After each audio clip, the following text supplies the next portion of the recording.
Boa noite, pessoal, tudo bem? Tá começando mais um Não Durma. Eu sou o Luiz e eu vou ser o host de vocês aqui nesta noite.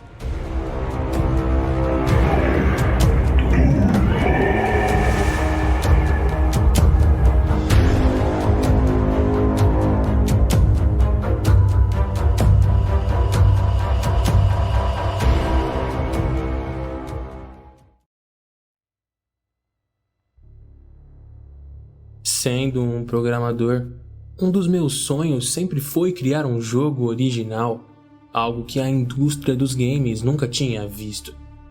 Depois de ver Spore, fiquei intrigado. Era uma tentativa de fazer as pessoas tomar conta de um universo. Depois de pesquisar que faziam jogos populares, eu percebi que o aspecto principal era o controle. No dia a dia, as pessoas não têm controle do meio em que estão. São ditas o que fazer, onde ir e como viver. Seus trabalhos consistem em ficar de pé ou sentado em algum lugar até às 6 horas e só assim são permitidos voltar para casa. Não é um mistério a sua infelicidade. Para muitas pessoas, os jogos são uma fuga para o mundo em que têm o controle, ou vivem uma vida falsa, extraordinária, cheia de aventuras. O aspecto de controle geralmente é encontrado em jogos de estratégia ou aventuras no estilo RPG. E eu olhava para jogos como The Sims e notei que o que fazia tão popular não é só a ilusão de controle, mas o nível de controle. Você tem posse da vida das pessoas. Antes do The Sims, existia o Sim Earth, um jogo onde não se controlava pessoas individuais, mas a Terra inteira. Por conclusão, eu decidi que criaria um jogo similar a Spore, no qual o jogador sutilmente guiava a evolução. O que fazia que Spore fosse um fracasso era a falta de controle real que as pessoas tinham. Dificilmente se assimilava à evolução de verdade. Para fazer isso, eu comecei a criar um sistema de física. Conheço um pouco de física, mas decidi estudar e tentar criar uma versão simplificada onde certas partículas conseguiram interagir de maneiras específicas. Quando se trata isso, física é só contas matemáticas complexas. Simulei energia, matéria, criei um sistema simples com um sol que emitia energia rodeando por um planeta que usufruía dessa tal energia.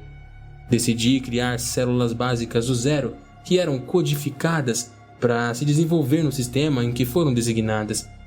Elas viviam pela energia emitida pelo sol e tinham um código genético que codificava as substâncias produzidas pelas células. Eu acho que você pode chamá-la de minhas eucariontes. Em alguns minutos, meu planeta se enchia dessas células, depois as quais sofriam mutação e as células mais eficientes em converter a energia do Sol em substâncias úteis para se dividir, sobreviviam. Era meio tedioso, mas eu acho que funcionava. Depois eu decidi expandir o sistema de física, que forçava as células a criar resíduos que eram tóxicos e as matariam. Eu notei que algumas células responderam a isso criando menos. Outras responderam criando algo para irradiar esse resíduo. Entretanto, outras desenvolviam reações químicas para limpar esses resíduos. Notei algo fascinante. Rodando o simulador por alguns séculos, que seriam minutos na vida real, algumas células faziam quantidades enormes desse resíduo de propósito. Notei que isso fazia com que outras células morressem. Os primeiros predadores surgiram. Com os primeiros predadores, a diversidade nesse pequeno mundo cresceu rapidamente. A resposta de algumas células foi de fugir quando se encontravam com a toxina. Outros desenvolveram resistência, e algumas dessas usavam a toxina e utilizavam para crescer ainda mais.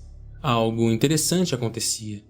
As células que fugiam se agrupavam-se com as que utilizavam as toxinas. Ficavam juntas e ajudavam umas às outras. Eventualmente, elas se uniam uma na outra. Formavam estranhas simbioses, onde a célula que geralmente fugia da toxina agora ia a lugares onde estavam esses resíduos, e então a outra célula que consumia a toxina e previdenciava energia para a outra. Sem entrar muito em detalhes, eu comecei a ficar muito animado e decidi deixar o simulador funcionando durante a manhã toda. Eu fui dormir às 5 da manhã. E então eu fui para a cama. Quando acordei, lá pelas 11, eu notei que o mundo que eu tinha criado estava totalmente mudado, quase irreconhecível. Enormes estruturas, tipo plantas, estavam crescendo nesse planeta, sendo consumida por outro organismo que comiam essa planta. Olhando para as informações do sistema, eu vi que o planeta não tinha mudado muito nas últimas horas, o que significava que tinha chegado a mais uma fase de estagnação, onde a simplicidade do meu simulador impedia que vidas mais complexas evoluíssem. Expandi o sistema dividindo a energia em diferentes tipos, com diferentes comprimentos de onda no qual eram absorvidas em diferentes níveis por diferentes moléculas. Eu implantei vibrações no ar, criei um simulador improvisado de peso e mais umas pequenas alterações. E isso fazia com que o simulador ficasse mais lento, claro, mas valia o sacrifício. Fiquei o dia inteiro observando animadamente o simulador e jogando com ele, sendo que era totalmente viciante. Organismos complexos desenvolveram-se, o que ajudou, plantas que dependiam umas das outras, os predadores horríveis que eram atraídos para comê-las. Eu me divertia bastante e notei que algumas criaturas desenvolveram um som de aviso, ou seja, quando eles notavam algum predador se aproximando, faziam um som e outros da espécie fugiam para dentro de buracos que cavavam na terra. Outros desenvolveram um som de acasalamento. Eu comecei a me divertir um pouco mais. Fiz uma ferramenta que me permitia colocar organismos específicos na Terra e colocar o meu nome neles. Eu criei 10 meteoritos e os coloquei em um lugar do planeta para fazer ilhas, pois queria ver se os animais se desenvolveriam diferente em lados contrários da ilha. Fiz uma ilha em formato de um smile com erupções vulcânicas. Quando eu percebi, os pássaros já estavam cantando lá fora. Eu tinha ficado até às 5 da manhã acordado de novo. Me senti cansado, então dormi até 1h da tarde mais ou menos. Quando olhei o simulador de novo, eu fiquei um tanto chocado.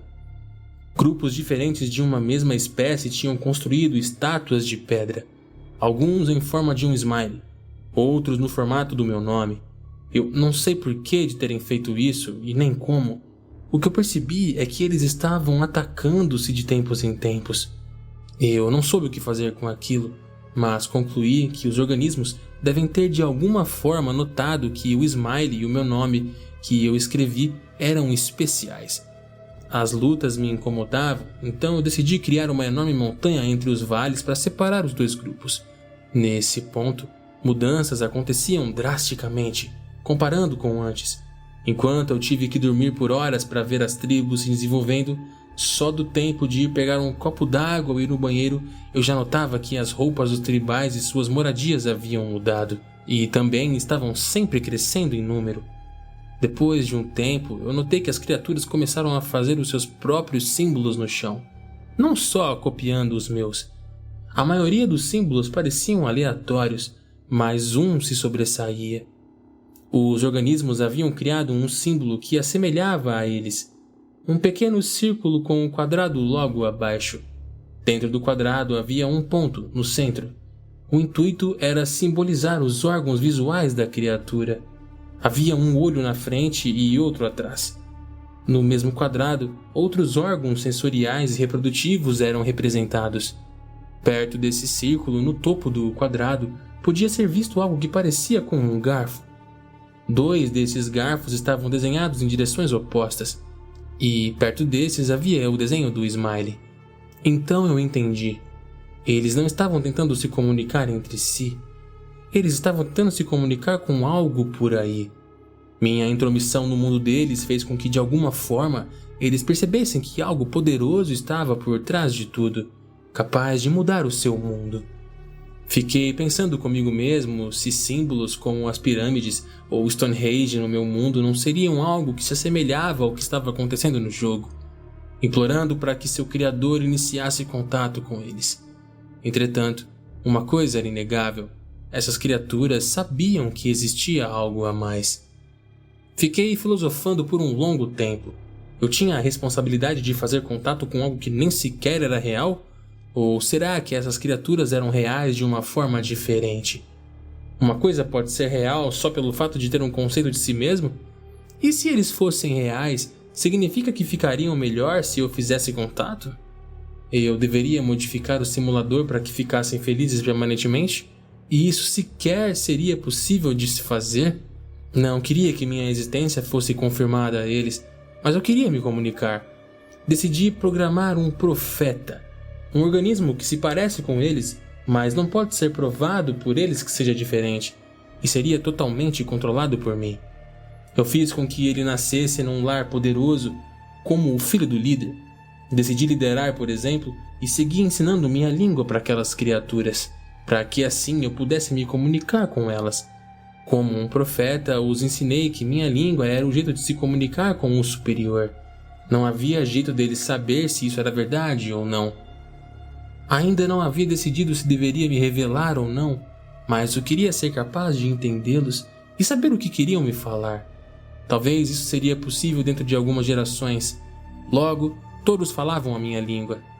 Rapidamente, símbolos formando palavras começaram a aparecer no chão. Nos guie. Mostre sua superioridade. Nos ajude. E durante tempos de doença, fome ou miséria geral, nos dê comida. Faça um milagre. Termine com nosso sofrimento. Eu decidi que não podia mais manter o mundo com tanto sofrimento, deixando que o simulador agisse sem intervenções.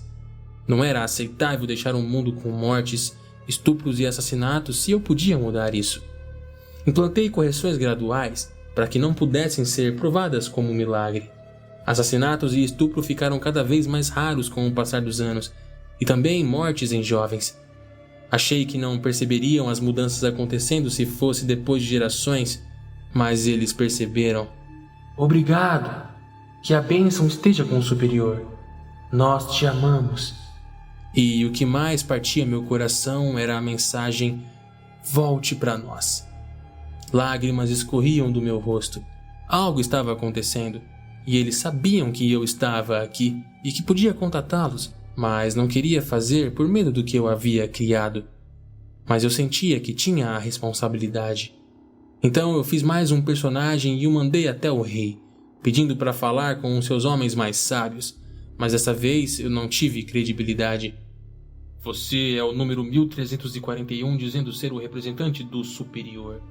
Se você for ele, eu rezo pelo seu perdão. Mas por favor, mostre-me um sinal antes de me pedir para reunir os meus sábios homens. Eu hesitei, mas respondi.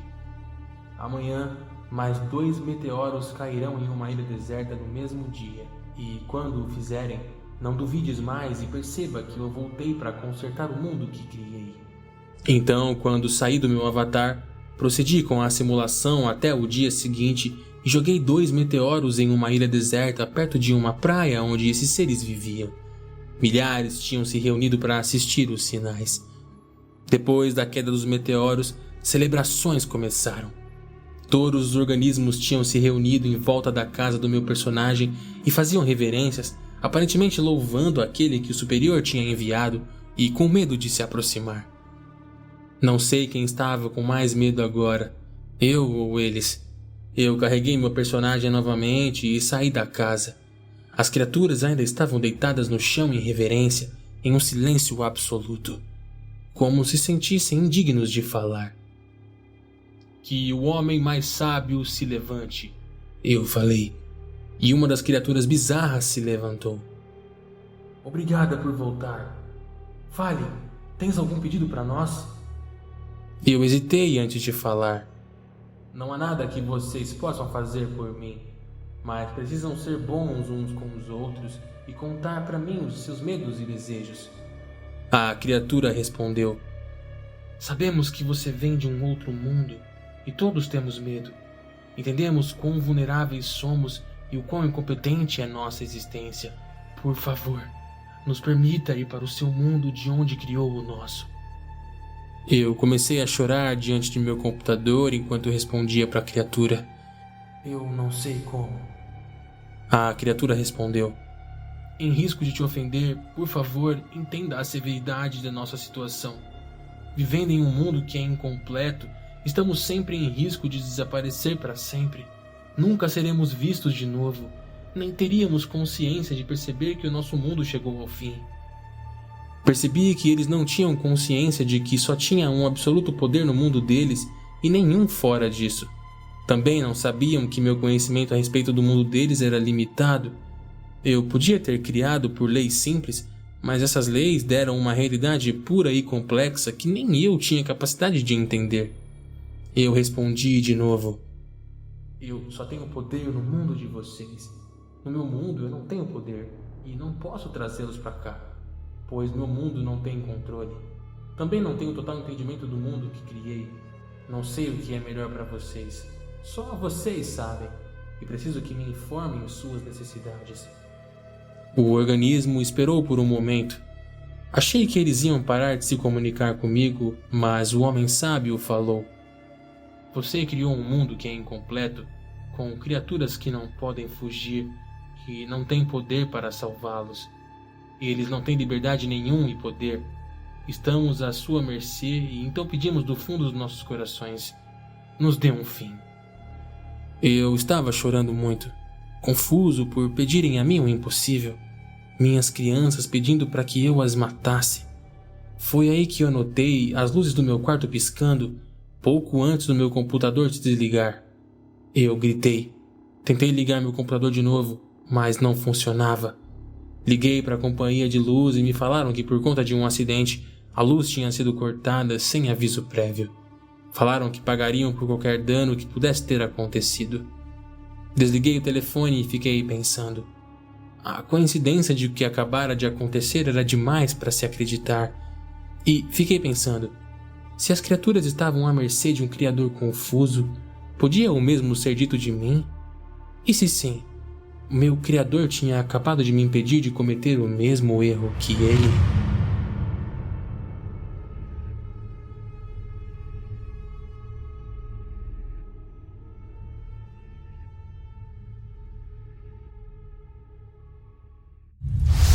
E essa foi uma produção Mix Labs.